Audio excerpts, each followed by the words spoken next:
Aholi salomatligiga e'tibor qaratish va ularga ko'rsatilayotgan tibbiy xizmat sifatini oshirish har doim dolzarb masala sanalgan. O'zbekiston Xalq demokratik partiyasi Buxoro shahar kengashi tashabbusi bilan Buxoro shahar ko'p tarmoqli markaziy poliklinikasida ijtimoiy himoyaga muhtoj fuqarolar uchun tashkil etilgan navbatdagi salomatlik aksiyasi ham aynan shu maqsadlarga xizmat qiladi. Mazkur tadbirda asosiy maqsad ijtimoiy himoya yagona reyestri axborot tizimida ro'yxatga olingan, kam ta'minlangan, imkoniyati cheklangan va yolg'iz yashovchi yoshi ulug' fuqarolarning salomatligini chuqur tahlil qilish, kasalliklarni barvaqt aniqlash, ular o'rtasida sog'lom turmush tarzini shakllantirishga qaratildi. Shu kuni 100 ga yaqin mazkur toifaga kiruvchi aholiga muassasaning malakali xodimlari tomonidan tibbiy xizmat ko'rsatildi. O'zimizni ish faoliyatimizni eng birinchi navbatda tibbiyotni raqamlashtirishga qaratganmiz.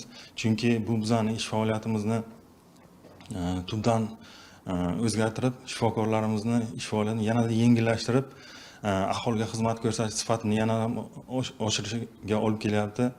Aholini sog'lom turmush tarzini targ'ib qilish, tibbiy ko'rik jarayonlarini tashkil qilishda, ayniqsa jamoat tashkilotlari Xalq demokratik partiyasi bilan hamkorlikda tashkil qilayotganimiz tahsinga loyiq deb o'ylayman.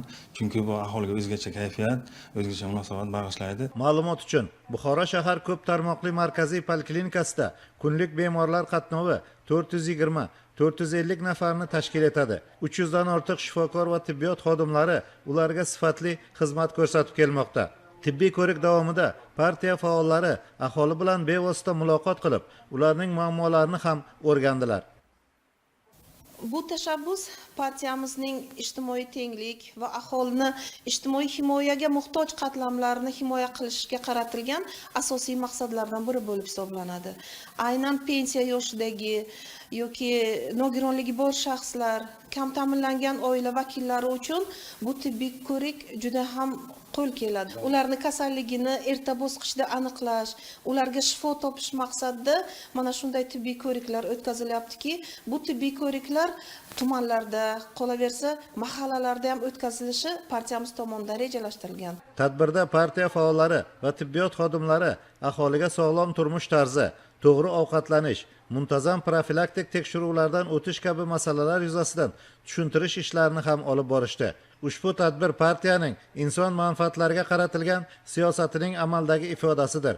Partiya tomonidan bu kabi tadbirlarni shahrimizdagi boshqa tibbiyot muassasalarida ham o'tkazish ko'zda tutilgan.